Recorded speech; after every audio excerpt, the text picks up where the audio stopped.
आज का ये दिन इतिहास से भी और धर्म ग्रंथों के आधार पर भी और हमारे जो मिथक हैं उनके अनुसार भी महत्वपूर्ण दिवस है। और इस दिन में सबसे अधिक महत्वपूर्ण है हमारी भावनाओं का ये त्योहार है। और आप लोग जानते हैं कि हम सब दिमाग से जरूर जीते हैं, पर उससे भी ज़्यादा कहीं हम अपनी भावनाओं से जीते हैं। हमारे सबके जो रिश्ते हैं वो रक्त के रिश्ते हो ना हो, खून के रिश्ते हो ना हो, लेकिन भावनाओं के रिश्ते जरूर हैं। भाव भावना में बंधे हुए हम लोग एक दूसरे के साथ जीवन जीते हैं, एक दूसरे के सहयोगी बनते हैं। हमारी जो भावनाएं हैं उनमें कुछ उदात्त भावनाएं हैं, उच्च भावनाएं। वो जो उदात्त उच्च भावनाएं हैं उनमें दया, करुणा, प्रेम, सौहार्द, वात्सल्य, ममता, सहानुभूति, सहयोग, दूसरों को क्षमा कर देना, उदारता का गुण अपना लेना, सहनशीलता अपना लेना, सहयोगी बन जाना, उत्साही होकर कार्य करना, गंभीरता का ले आना, और सभी भावनाओं में हमारे अंदर की जो सबसे ऊंची भावना होती है वो देवता वाली भावना। जब हम एक ऊंची अवस्था में होते हैं तो सात्विक गुण जब आता है हमारे अंदर, तब हमारी भावना दिव्य भावना बन जाती है।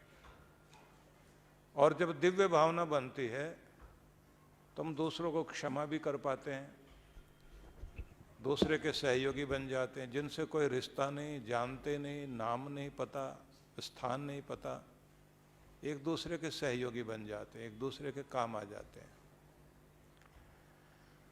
बस इसी रूप में जीवन चलता है।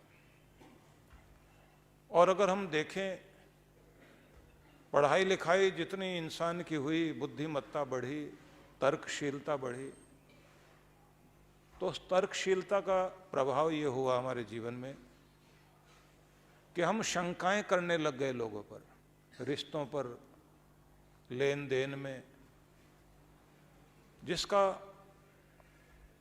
परिणाम ये दिखाई देता है कि लेन देन में जब हम लोग शंका करते हैं, एक दूसरे के साथ बैठने में शंका करते हैं, तो फिर हमारी एकता खत्म हो गई, सहयोग खत्म हो गया, समाज में भेद खड़े हो गए।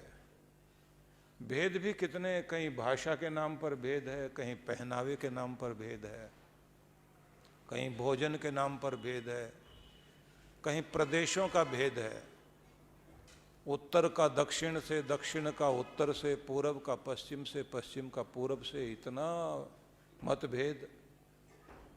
इनकी हमारी भाषा नहीं मिलती, इनका हमारा खान पान नहीं मिलता, इनके साथ हमारा व्यवहार नहीं मिलता, इनके साथ हमारे परंपराएं नहीं मिलती। ऐसे करके हम लोग एक दूसरे से टूटते जाते हैं। इन्हीं भाव भावनाओं में हमारे यहाँ बड़े सारे प्रतीक जुड़े, बड़ी मीठी कहानियाँ जुड़ी। उन बहुत प्यारी मधुर कथाओं में एक कथा ये भी है, आप लोग जो पढ़ते हैं ना, नीलांजन समाभासम रविपुत्र यमाग्रजम छाया मार्तंड संभूतम तम नमामि शनिश्चरम, ऐसे पाठ करते हैं ना। तो अब यहाँ पर जो है यम का अग्रज बड़ा भाई कौन? शनि। छाया मार्तंड संभूतम, छाया और मार्तंड मतलब सूरज से जो उत्पन्न हुआ, मतलब सूरज का पुत्र शनि, यमाग्रजम, और यम का बड़ा भाई, यमराज का बड़ा भाई शनि। ऐसे मंत्र बोलते हैं, मैं तो पंडितों से सुनता हूँ।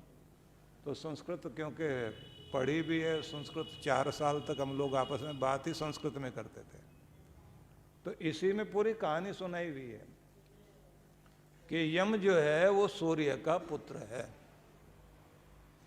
और यमी उसकी बहन।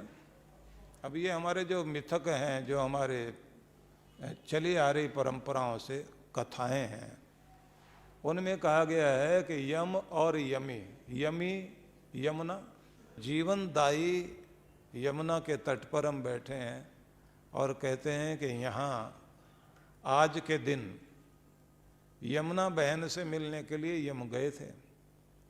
तो यम जब पहुँचे तो बहन ने अपने भाई की बहुत अच्छे से स्वागत सत्कार करके, आतिथ्य करके, आवभगत करके उन्हें इतना सम्मानित किया कि वो बहुत प्रसन्न हो गए। भाई को तिलक लगाया। तिलक लगाने के बाद अब यम बोले तुम्हें क्या चाहिए? तो उन्होंने कहा कि बस यही आशीर्वाद दो कि जो भी बहन अपने भाई को तिलक लगाए उसकी आयु को लंबा करना और उस पर इतनी करुणा करना कि उसे अपना संताप नहीं देना, मृत्यु का संताप उसको ना मिले। अब ये संताप जो है वो 9 तरह का होता है। यम का संताप 9 तरह का होता है, जिनमें एक संताप माना जाता है चिंता में घुलते रहना, डर कर जीते रहना, ये दूसरा है। तीसरा है निराशा में पड़े रहना। चौथा है क्रोधित होकर हर समय आग बबूला होते रहना। कुछ लोग बोलते भी ऐसे हैं कि सुनते ही तन बदन में आग लग जाए। तो तन में तो आग लगती है, बदन मतलब मुख पर भी ऐसी आग लग जाए, आदमी आग बबूला हो जाए। क्योंकि आग का काम यही है कि वो ईंधन पड़ते ही उसे भी अपने जैसा बना लेती है। तो चाहे भय है, चिंता है, निराशा है, दुख है, संताप है, पीड़ाएं हैं, यंत्रणा है, कर्ज है, और फिर कोई भी इस तरह की आर्थिक मृत्यु, सामाजिक मृत्यु या अपयश हो जाने से जो मृत्यु होती है, या कुल खानदान टूटने से, रिश्ते टूटने से जो एक तरह से इंसान की मृत्यु कहलाती है, तो ये 9 छायाएं मृत्यु की हैं। तो उसने कहा कि आप इतनी दया करना कि जो भी ऐसे स्नान करे और पूजन करे, और इस दिन जिस दिन तुम हमारे घर आए हो, इस दिन को हम तुम्हारे नाम से दुनिया में याद रख सकें और ये फिर एक त्यौहार बन जाए। और उसके बाद कहते हैं ये त्यौहार बन गया, इसका नाम हो गया यम द्वितीया कहिए या भैया दूज कहिए। ये एक कहानी तो वो है, और फिर बहुत सारी कहानियाँ, क्योंकि कृष्ण भगवान के साथ जुड़ी हुई कहानियाँ भी हैं। सार में हम सिर्फ ये कहें कि ये भावनाओं का त्यौहार है, और भावनाओं के त्यौहार में सिर्फ इतना ही नहीं होता, क्योंकि भगवान को कहते हैं ना, त्वमेव माता च पिता त्वमेव सैनो बंधुर जनिता सविधाता। भगवान जो है हमारा बंधु, सखा, हमारा पिता, माँ, सब कुछ है, सारे रिश्ते उसके साथ में हैं। तो ये सारे रिश्तों के पीछे एक चीज़ होती है, भावना। और फिर यहाँ तिलक लगाने की जो बात है, वो आज्ञा चक्र में तिलक लगाते हैं, और भाई जो है बहन के सिर पर हाथ रखकर आशीर्वाद देता है। तो एक आज्ञा चक्र खोलती है, दूसरा उसका सहस्रार चक्र खोलता है कि तुम्हें भी भगवान की प्राप्ति हो, दुखों से मुक्ति हो। और बहन कहती है तुम्हारा सौभाग्य बढ़े और तुम्हें ईश्वर की ओर जाने का अवसर मिले।